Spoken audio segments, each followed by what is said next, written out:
42% of pastors in full-time ministry considered quitting in the last year, according to a 2022 Barna report. Are you one of them? And would it help if you could find meaningful ways to create more freedom and fulfillment in your life and ministry? We'll explore how and pay tribute to my friend and mentor Dan Miller, who helped hundreds of pastors do just that, in this episode of the More Than a Pastor Show. Let's get started. Hello, my friend. Welcome to the More Than a Pastor Show. I'm Rich Avery, your host. This is a show where we help pastors, missionaries, and other ministry leaders to grow your income and build financial security. We'll help you take your skills, experience, and ministry know-how and leverage them into sustainable income outside the church through a business or side hustle that's right for you, so you can serve God and provide for your family no matter what. Hey, thanks so much for joining me today. I really appreciate the time we can spend together. And if you're new to the show, you can learn more about me, get the show notes for today's episode, and download some free resources to help you grow your income and build financial security. They're all available at my website at morethanapastor.com/66 for episode 66. Hey, I hope you're doing well and enjoying a great season of life and ministry right now. But if you're feeling a little frustrated, maybe dissatisfied, maybe you're feeling stuck or broke right now, I want you to know that you are in the right place. And this episode is definitely for you. Today, I want to share a tribute to a friend and mentor and a major inspiration in my life, Dan Miller. Dan passed away back in January of 2024 after a short battle with pancreatic cancer. And Dan would have turned 77 years old last month on May 7th of 2024. Well, if you're not familiar, Dan is the author of 48 Days to the Life and Work You Love and host of the 48 Days podcast. And in this episode, I'll share a little bit more about who Dan Miller is, how he impacted my life, and how he inspired me to become a coach and encouraged me to launch More Than a Pastor. And I want to share some of the insights and wisdom that Dan shared to help hundreds of pastors like you and me find more freedom and fulfillment in our lives and work. I first discovered Dan Miller over 20 years ago through listening to Dave Ramsey's radio show. At that time, I learned that Dave and Dan had been close friends for many years. They both lived in the Nashville, Tennessee area at the time and were both members of the same church. But more than that, I learned that they both experienced major business losses, and they rebuilt their lives at about the same time as well. You might be familiar with Dave Ramsey's story if you've been a listener to his show or reader of any of his books or participant in any of his courses. Dave Ramsey, early in his career, was a big-time real estate investor, and he was heavily leveraged with debt. And one day, the bank called a lot of his loans due, and Dave ended up losing just about everything. And through his journey of losing it all and somehow finding a way to rebuild his life with the Lord's help, he began teaching classes in his Sunday school at church about finances and helping other people to get out of debt and manage their money. And that eventually led Dave to write some books, create his signature Financial Peace course, and launch his daily radio show heard on hundreds of stations nationwide. Well, around the same time that Dave Ramsey got into financial trouble, Dan Miller did as well. Dan had owned several businesses over the years, including a health and fitness center. And one day the bank called his loans due as well. Seems like a similar theme here, something happening in Nashville, Tennessee back in the day. So Dan ended up losing everything. He had to sell his business at a huge loss. He ended up owing over $400,000 to creditors, including the IRS. And as Dan has said many times, the IRS is not someone you want to owe money to. But as Dan began to rebuild his life and his finances, again, with the Lord's help, he began teaching a Sunday school class in his church also. But this one was about how to find the life and work you were made for, how God uniquely created you and helping people to find the work they were meant to do. And that eventually became the basis for the 48 Days to the Work You Love book that he wrote, his signature 48 Days to the Work You Love course, and he eventually launched his own weekly radio show heard locally in the Nashville, Tennessee area. And that show eventually ended and was turned into Dan's top-rated 48 Days podcast. So both Dave Ramsey and Dan Miller experienced major business loss. They discovered a renewed sense of purpose and mission in life through that process of losing it all and rebuilding their lives again. They started helping others in their church, and they ended up building wildly successful new businesses that helped thousands of other people and created enormous financial blessings for themselves. And somewhere along the line, Dave and Dan joined forces. They decided to work together and create a mastermind group to support and encourage each other. And they invited a few other people into that group as well, so they could encourage and support each other in their lives, in their faith, and in their businesses. And personally, as I've heard Dan and Dave both talk about this mastermind group in the past, I always wondered what would it have been like to be in that group, to be one of the other people when you've got Dan Miller on one side and Dave Ramsey on the other side, to just be a part of that group and wonder the kind of conversations, the accountability, the support, the encouragement, the wisdom that was shared. It just truly must have been amazing. So whenever someone called Dave Ramsey's radio show, and back in the day, this is back like 20 years ago, and they had a question about the career or a work-related question or a problem, Dave would always send them a copy of Dan's book, 48 Days to the Work You Love.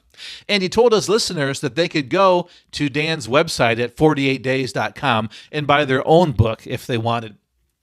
And when I heard Dave mention that on his show several times, the idea of doing the work in life, the idea of doing the work you love and creating a life that you love really resonated with me as a young pastor, and this was back in like 2004. Because even though I knew I was called to ministry as a pastor, and I loved my work as a pastor, I always felt like I was called to something more. And I always felt like my ministry role wasn't fully tapping into all of my strengths, my skills, my talents, my passions that I had. And so I was intrigued, and I wanted to buy a copy of this book for myself. So I went to where people went to buy books, even back in 2004. I went to Amazon.com, but Dan Miller's book was not there. And then I remembered that Dave on his radio show always said to go to 48days.com. So I ended up going to that website, and I found the book. I ordered my own copy, and I got it in the mail, I don't know, a few days or a week later. Immediately, I fell in love with Dan Miller's message of finding the work you were made for. Work that lines up with your unique personality traits, your skills, your dreams, values, and passions. It resonated with me so deeply and spoke to my feelings of being wired to be both a pastor and an entrepreneur, and my desire to create more time and financial freedom for my young family. So from that day forward, Dan became a mentor of mine from afar. I signed up for the weekly email that he sent out, subscribed to his weekly podcast when that was launched, and I've been inspired and blessed by the stories, advice, and tips that Dan has shared for, about 20 years now. I loved his message of dreaming big, of personal growth and development, of discovering how you are wired and what your passions, dreams, and goals are, and how you can find and do the work you love.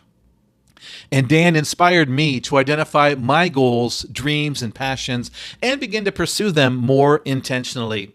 And that led to my beginnings as a coach. As I mentioned, when I got the book and learned that Dan had sent out a weekly email, newsletter with encouraging words and stories and tips to help people find and do the work they love, I signed up for that email list right away. And then I discovered that Dan had created a workshop where a facilitator would guide people through the 48 Days workbook and provide personal coaching to help people apply what they had learned. I had developed such an affinity for Dan's message that I actually decided to apply to become a facilitator so I could teach the workshop myself and coach others in the 48 Days process. At that time, I wasn't really thinking about coaching pastors specifically. That thought would come later. And after I was interviewed and accepted into the program, I think we had like 8 or 10 hours of training by teleseminar. And again, remember, this was back before webinars were available. And so we had like 8 to 10 hours of training by teleseminar over the course of several weeks. And after I successfully completed the facilitator training, I was now certified to teach the workshops and coach people in the 48 days process.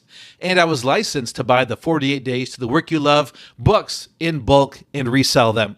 And I can't remember if I mentioned this before or not, but Dan Miller's 48 Days book at that time was actually a workbook. When I got my copy in the mail, it was actually in a 3-ring binder.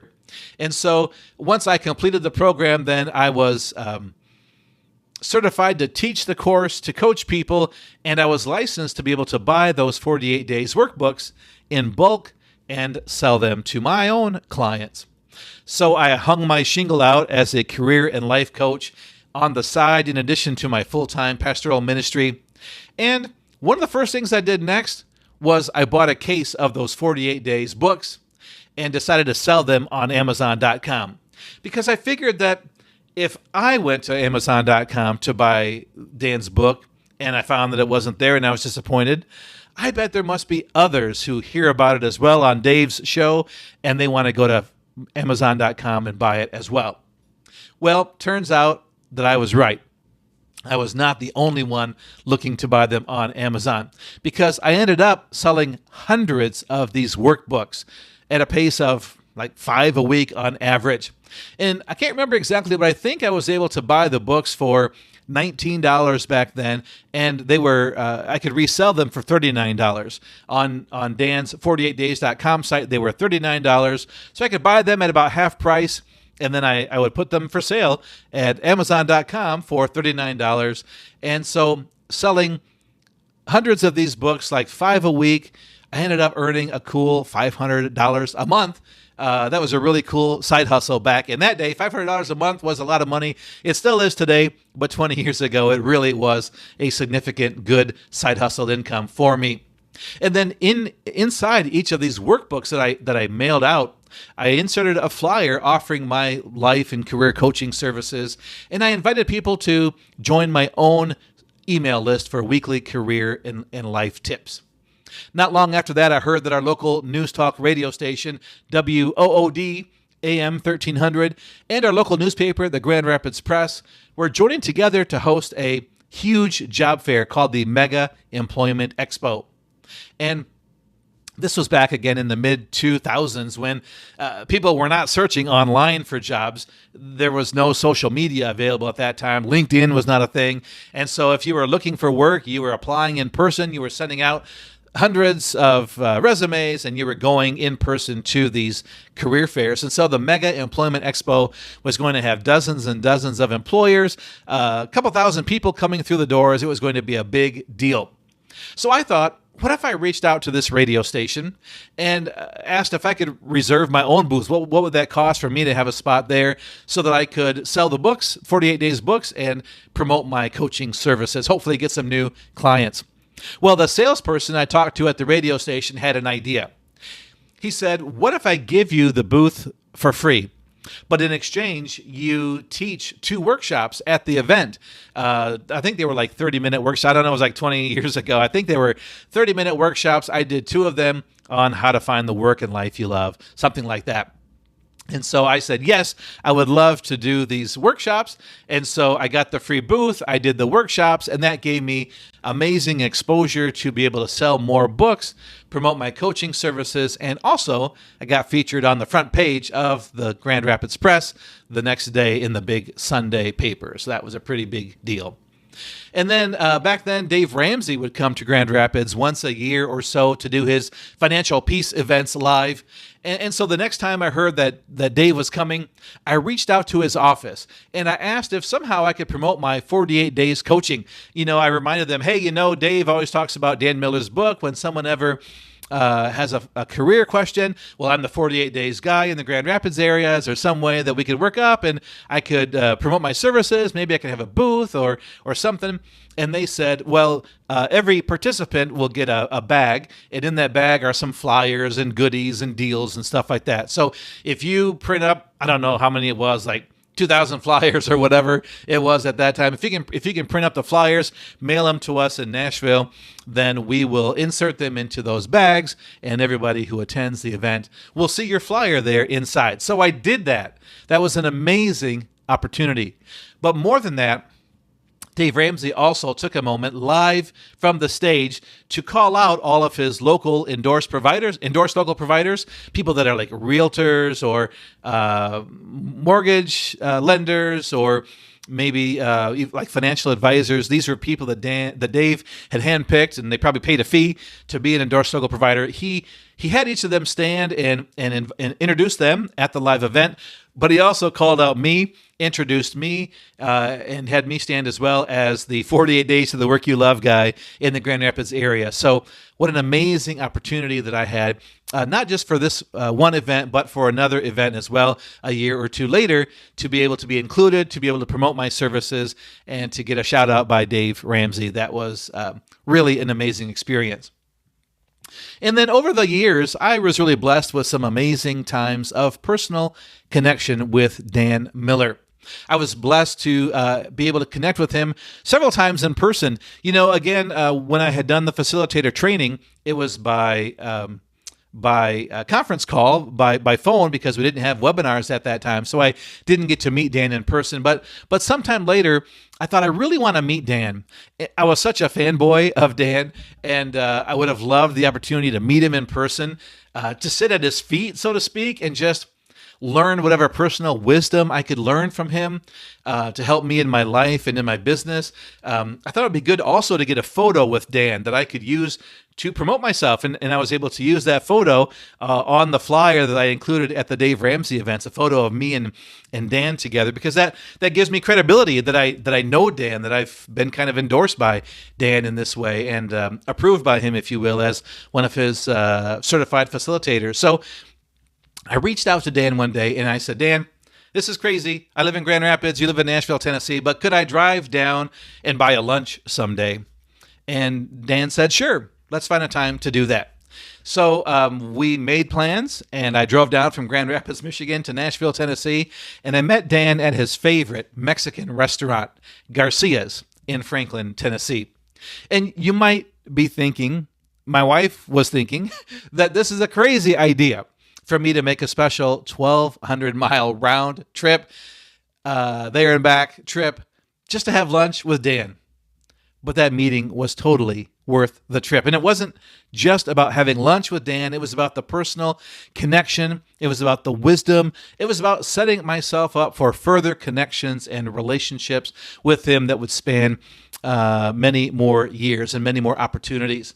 So at that time, though, it was truly just a personal, wonderful blessing to make a connection with Dan, to enjoy that meal together, and to soak up all the wisdom that I could absorb from him in the 2 hours, basically, that we had together over that lunchtime.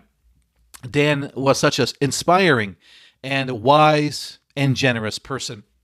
And I met Dan a few years later while attending his Coaching with Excellence event at the Sanctuary, which was a converted barn on his property in the Franklin, Tennessee area. And he had renovated this barn into office and event space. And so Dan would host many live events there. People would come from around the country or around the world to meet Dan, to participate in these events. So I got to do that at his Coaching with Excellence event one year. And at that event, I also got to meet his lovely wife, Joanne, and meet his daughter, Ashley, and they both encouraged him and helped in the business in some way. Then 5 years ago, in May of 2019, my wife, Candace, and I got to vacation with Dan and Joanne and a few other couples on a 7-night Caribbean cruise on the Celebrity Equinox. The cruise in 2019 just happened to beautifully coincide with my sabbatical that my church at the time had offered me. But of course, nothing just happens with God. And it was back in the year before, in 2018, I began to think and pray about what my upcoming sabbatical might look like. And what are some of the things I wanted to include in that? Because the church was giving me 4 weeks of paid time off for the sabbatical, plus the equivalent of I think it was 10% of my salary, my annual salary, that they were giving me for that 4-week time frame as well. And they wanted me to do something for like personal, spiritual enrichment and renewal, something just for my wife and I, and then also like something for our whole family together. So there were kind of like three basic components. And so then in 2018, in the fall, as I was beginning to think and pray about what my sabbatical might look like, I heard Dan talk about this cruise that he and Joanne were planning. Because for years, Dan and Joanne, they loved to go on cruises, and they were hosting these 48 days cruises and inviting people from their community, whether they were listeners to their podcasts or clients that they had or people in their online community. They invited people to come along and be a part of their cruise. And so Dan began talking about this cruise for 2019 on his podcast, and he called it the Acres of Diamonds Cruise. And they were planning this for like end of April, early May 2019.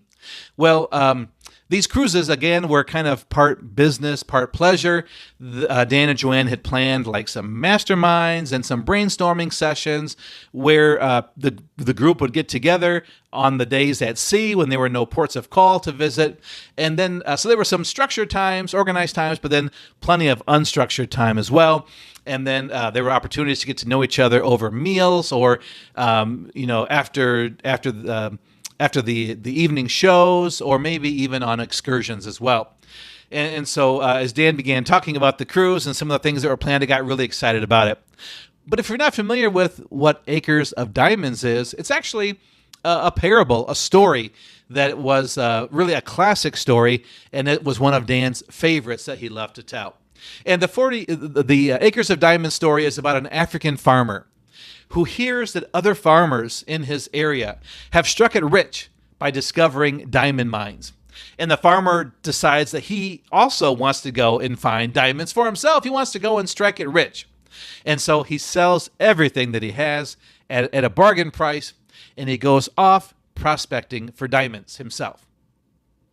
Well, the farmer spends the rest of his life wandering around Africa, searching for these diamonds, but he never finds any. Eventually, he comes to the point where he's worn out and he's broke, he's destitute, and he's disheartened.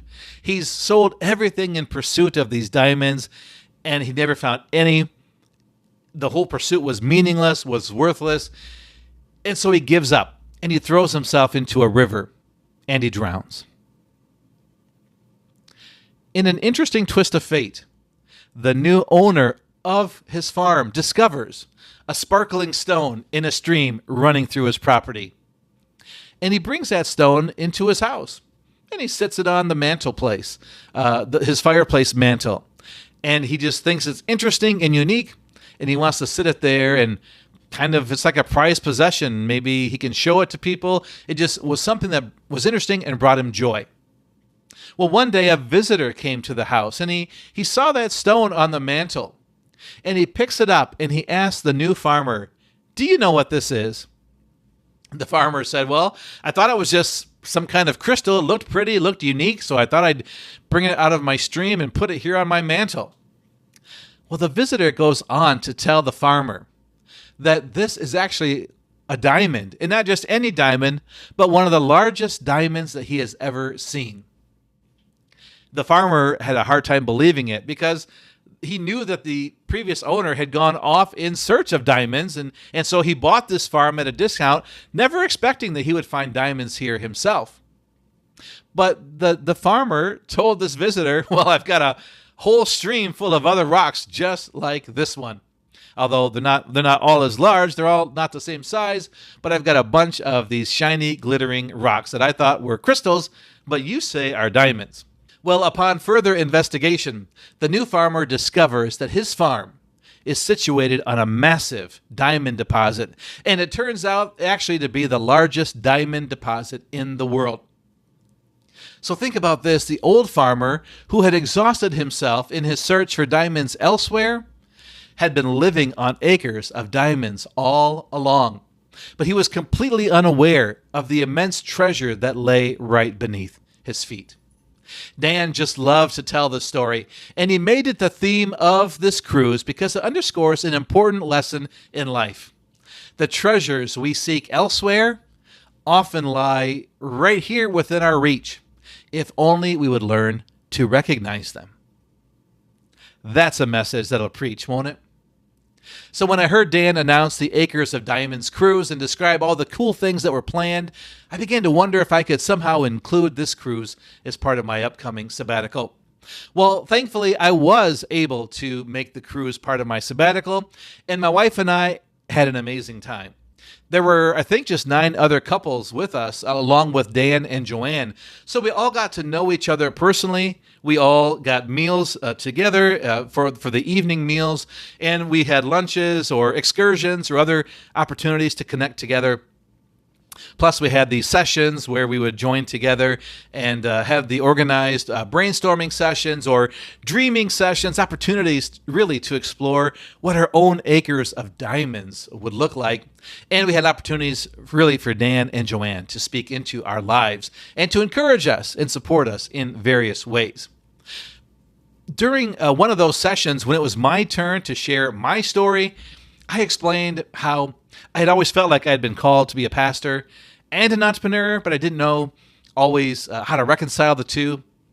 I shared how I discovered a pathway years before that helped me to self-fund my own urban ministry as an urban missionary through a combination of fundraising and side business income. I shared how I was passionate about helping financially frustrated pastors to grow their own income and build financial security outside the church.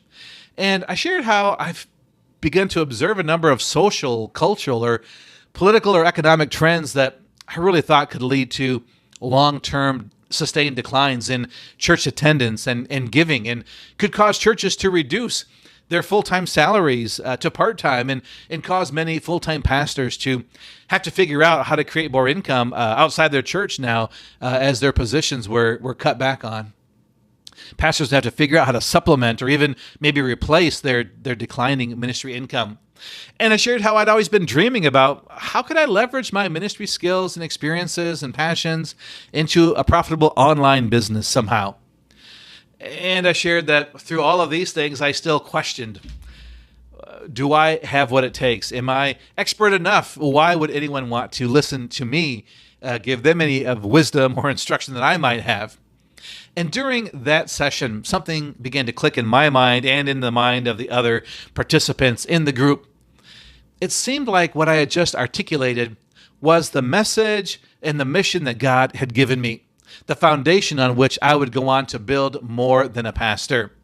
And it was this, to help pastors, missionaries, or other ministry leaders to take their skills, experiences, and ministry know-how and find a way to leverage them into sustainable income outside the church through their own business or side hustle, but one that's right for them, not just any old business idea, but one that was right and unique for them and their unique skills and experiences and personality, and help them so that they can serve God and provide for their family no matter what happens to their church salary or church income. And my platform, called More Than a Pastor, was born. Well, following the cruise, I joined Dan's 48 Days Eagles community, which is an online community where I was able to stay connected with Dan and some of the others on the cruise and others who were a part of the community. And we got together each week for weekly Zoom calls. And there were courses or workshops or different themes or topics and some time to support and encourage each other and explore various topics on personal growth, business development, and et cetera. And it was because of a 4-week class I took through the 48 Days Eagles community that I finally took action on launching this podcast, the More Than a Pastor Show. And I took another course on how to launch your own YouTube channel. And that helped me to finally get that going as well. So after years of dreaming about a podcast and about a YouTube channel, this group motivated me to take action and gave me the tools and resources I needed to do it. Well, the last time I got to see Dan in person was in October of 2021 at the Entre Pastors event in Florida, hosted by John Sanders and Les Hughes. Dan was one of the speakers, and it was great to see him in person. I got to see his car. He's got a Corvette that actually had a 48 days. He had a personalized license plate that said 48 days on it. And I don't know if you know me personally, you know I'm a huge fan of personalized license plates. There's a long story behind that, but I've collected couple thousand photos of license plates with personalized messages on them. Most that I found myself, but many that others have sent me as well from their travels or just daily driving around town, wherever it is where they live. And so it was cool to see Dan see that car and his license plate. And then Dan had just published the newest edition of 48 Days to the Work You Love, which also became 48 Days to the Life and Work You Love. And Dan gave me a new autographed copy of that book, and it was great to connect and have that experience at the Entree Pastors event.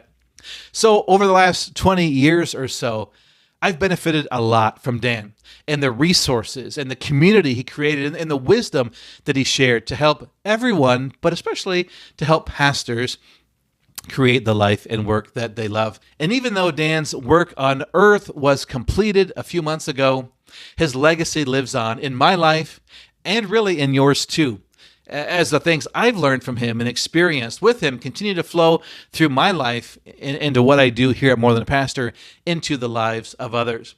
Well, you can check the blog post for this episode and see some photos that I'll share of myself with Dan over the years. And I hope you'll take a chance to look at that at morethanapastor.com/66 for episode 66. Well, early in our relationship, my relationship with Dan, I learned that Dan had a special affinity for pastors. And he wasn't a pastor himself, but he grew up in a pastor's family. And if you listen to Dan in his podcast for any length of time or read his books, you quickly learn that Dan really had a pastor's heart. And this was informed by his faith in Christ, and it guided everything he did. Early on, I learned that Dan grew up in a pastor's home on an Amish Mennonite farm in Ohio. Dan's dad was a bivocational Amish Mennonite pastor and farmer, and his grandparents on both sides were horse and buggy Amish. So Dan understood the financial struggles that many pastors face. And his dad derived the majority of his income from his farming work, and he received only a small offering from his church a couple of times a year. Dan also understood a scarcity mindset and the self-limiting beliefs that pastors often take on that can keep us from experiencing all that God has for us, because he experienced them growing up, where the only expectation for him was to continue to live on the farm and continue on in the farming tradition.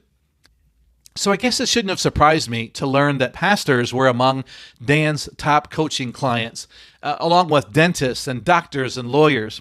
Now, I don't know about you, but I feel that it's easy for most people to understand why dentists or doctors or lawyers would feel unsatisfied in their careers, in their work. But pastors?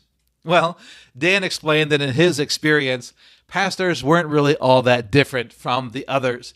And there were 5 basic causes for why we as pastors can feel unsatisfied in our life and in our work. And here they are. First, we can begin to question our calling, wondering if it was misdirected. Maybe we thought we were called to be a pastor, but we weren't really called to that. Maybe we were called to something else. We thought serving God meant it had to be like in full-time ministry, but maybe God was calling us to serve him through another career. Or perhaps maybe our pastoral calling was only meant to be for a season. And then after that season was over, God was calling us into something else. So pastors are often faced with that question. Did I miss my calling? Is it right? Or is it for a time, for a season? Or is it time to do something else? Or is it time to reimagine my calling into co-vocational ministry versus full-time ministry? So that was the first thing that Dan shared. The second one was that pastors often grow tired of managing an institution and dealing with constant criticism. If you've been a pastor for any length of time, especially in a lead pastor role, you deal with constant criticism. Someone is criticizing something. If it's not someone on staff, it's someone in the church family or a board member. There's often criticism about any kind of decision that we can make as pastors. And we often end up finding that we're dealing with an institution. I mean, the larger the church, the larger the problems. And the funny thing is, to me, as a pastor, if you begin like as a bivocational pastor or in a small church, most of the time you have a goal of having a bigger church so that it can become more self-sufficient, self-funding. But with bigger churches come bigger problems. And eventually, for many pastors, they get to the point where it feels like, I felt called to like preach and care for people, but I'm running an institution. I'm managing a building in HR and all these different things. I feel like I'm not in my sweet spot of what God had called me to do. It became so much more than that. So pastors are struggling and they're looking for something different. The third reason is that pastors pretty quickly reach a financial lid in our salary, and we experience growing financial frustration. I don't know about you, but in most churches I've been familiar with, salaries do not keep pace with cost of living increases. The cost of living has risen, 20% or more in some places over the last 5 years in the U.S. Housing prices in the U.S. just the last 5 years have increased by 50%. So is your salary keeping up with that pace of inflation with double-digit increases in grocery costs or utility costs or in housing expenses? For most of us, I think the answer is no. And so pastors face growing financial frustrations. We often have a lid. We really can't go any farther in growing our income until when? Until we leave this church and go to another church and start over again with a new salary range. And then when we max that out, well, we have to leave and go to another church and start the process over again. You might know something of what I'm talking about. The fourth reason is that pastors come to a point often where we feel trapped in a job that's no longer fulfilling. Again, it's not quite what we envisioned or what we signed up for. We thought ministry was going to be like this. We thought by now we'd be at this point in our life. And then things didn't just work out that way. And so pastors sometimes feel trapped, like, I thought I was going to have more say in these things or that I was able to lead in this way, but boy, I don't after all. The board is going this way, or I just don't feel like this is working anymore. It's a bigger institution. I didn't want to manage. I didn't want an institution. I wanted a mission. I wanted to serve God, serve my community, love people, preach, teach, care for people, but it's become more than that, and that ends up frustrating a lot of pastors, and they feel trapped in a job that's no longer fulfilling for them. And the fifth reason is that we often end up dedicating too much time for our work, and then we end up feeling drained, or with no time or energy for family or activities that renew us. A lot of times as pastors, we're in a full-time role, but the hours end up being more than that. They end up being more than 40. They can be 50, 55, 60 hours. And sometimes we don't know how to cut back. We don't know how to set good boundaries, or the church doesn't know how to help us set good boundaries. We want to serve people. We want to care for people, but it can end up so that we're taking time away from our family and not healthy in our family relationships or in other in our own hobbies or other pursuits, things that can make us feel more fulfilled and in a holistic way. So those were the top 5 things that Dan saw in other careers with doctors, dentists, and lawyers that he also saw true for pastors: questioning our calling, feeling tired of leading an institution, dealing with criticism, reaching a financial lid, feeling trapped in a job that no longer is fulfilling, and then dedicating too much time to our work and feeling drained with no time or energy for family or activities that renew us. As Dan shared these insights with me one day, I really felt myself saying, yep, I get that one. Yep, been there. Yep, done that. And so I'd like to ask you, did any of these resonate with you? Do you have any of these jump out at you and say, yeah, that's where I'm at right now, or yes, I've been there, or yes, I know my friend so-and-so is there right now? I think it's a common thing that many pastors are facing these days, in particular through this COVID and post-COVID era. And so I began to get a picture in my mind at that time of maybe how I could help pastors like myself who wondered if saying yes to God's call meant they had to say yes to being stuck and broken, unfulfilled in their life and in their work. Or was there some way that they could reorganize their life or reimagine their calling and serve God in a way that was more fulfilling, that allowed more time with family, that allowed them more financial freedom, but that still pursued the calling that God had placed on their lives. And that's what eventually led me to launch More Than a Pastor.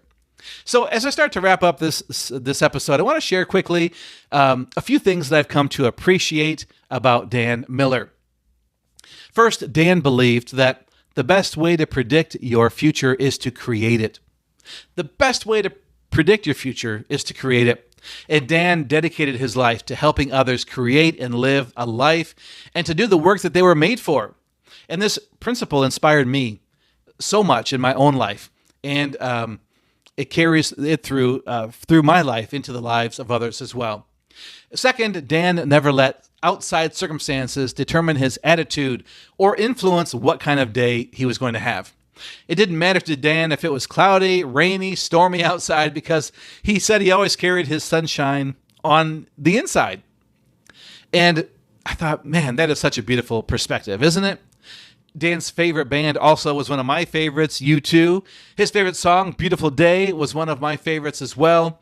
And with Dan, every day was a beautiful day, and every day can be a beautiful day if we put Christ first. If we have a perspective that allows us to be open to opportunities, whatever's coming our way, we're going to be open. We're going to be ready. We're going to be looking for ways God can work and move and act in those situations. That was one thing that really blessed me about Dan.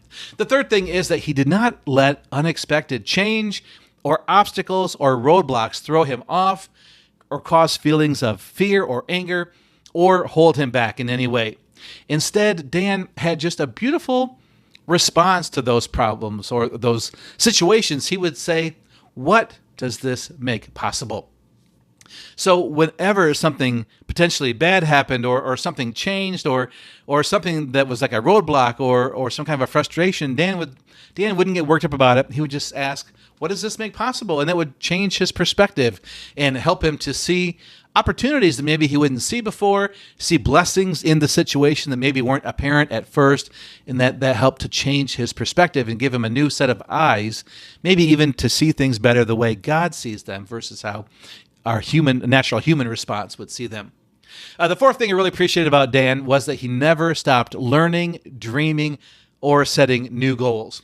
In fact, Dan always said, you're never too old to set a new goal or dream a new dream.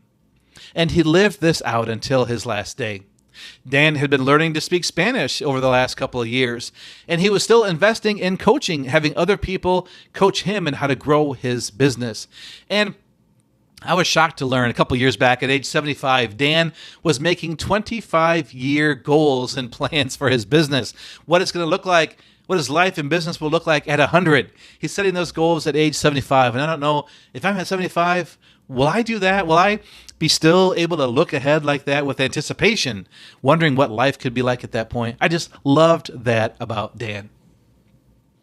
The fifth thing I really appreciated was that he was passionate about helping people discover how God had wired them so that they could fully live out the life God had made for them, or the life that they were made for. And Dan had this saying that I just loved so much. When you get to heaven, God is not going to ask you, why weren't you more like Mother Teresa or Billy Graham or Barna from U2? He's likely going to ask you this, why weren't you more like you? Why weren't you more like how I created you to be? Why did you take on the expectations of others? Why did you think you had to do this or that? Why weren't you more true to who you were, how I wired you, how I made you and created you, the work I uniquely made you to do? And so I just loved that about Dan, that perspective that God wants us to fulfill the purpose and plans He has created for us. And if there are things that stand in our way, we can commit those to God and ask for a new perspective to be able to overcome them, to ask, what does this make possible? How can we reimagine our calling so that we can better pursue the life He's called us to in the way that we think He's called us to pursue them?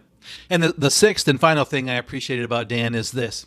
When he discovered in late 2023 that he had terminal pancreatic cancer, he confronted his mortality by first asking, what does this make possible? Again, that question was there even when he was faced with impending death. What does this make possible? What can I do in this time that I have remaining, this time God has blessed me with? What can I make possible by knowing now that I'm going to be dying in the next month or 2 or 3? And so Dan, I just love this perspective. And I want to share this quote that he shared on his website. Dan said, quote, I've been given the gift of being able to think and reflect. I'm having amazing conversations with my wife, Joanne, my kids and grandkids. We're celebrating now rather than after I'm gone. I get to reflect on my legacy. And here's where you come in. My legacy is firmly embedded in people like you, people that I've had the privilege of interacting with in the past few years. You are my legacy. You are now the torchbearers of these principles that I borrowed from the previous great thinkers." Unquote. Through Dan's life and his death, he inspired me and countless others. He showed us how to break out of our poverty mindset, how to overcome self-limiting beliefs. He brought out the best in people, showed us what's possible, and modeled how we can discover our calling and create a life that is meaningful, purposeful, and profitable. I don't know about you, but that's the kind of life I want to live as well. Well, that's it for today's show in this tribute to Dan Miller, mentor and friend. Thanks again for joining me today. Before we go, I'd love to hear your reaction to this episode. Have you been a fan or follower of Dan Miller yourself? If so, do you have a story that you'd like to share about some way that Dan's impacted your life? Maybe through his books, podcast, or maybe you've had the privilege of some in-person connections and meetups with him as well. If so, I'd love to hear your perspective on Dan. Or is there something I've shared here today that's inspired or touched you in some way? Please let me know. It would really mean a lot. Maybe you're a pastor who's feeling stuck, broke, or unfulfilled right now in your life in ministry. Maybe you'd love to talk with someone about that and get a different perspective of what things could look like in the future with the Lord's help. I'd love to be able to have a conversation with you about that. You can reach out and email me at rich@morethanapastor.com. Again, that's rich@morethanapastor.com. I read and respond to every email I receive, and I would love to hear from you. Hey, until next time, remember that you are more than a pastor. Saying yes to God's call doesn't mean you have to say yes to feeling stuck, broke, or unfulfilled in your life and ministry. Let's work together and help you create the life, impact, and income that you were made for.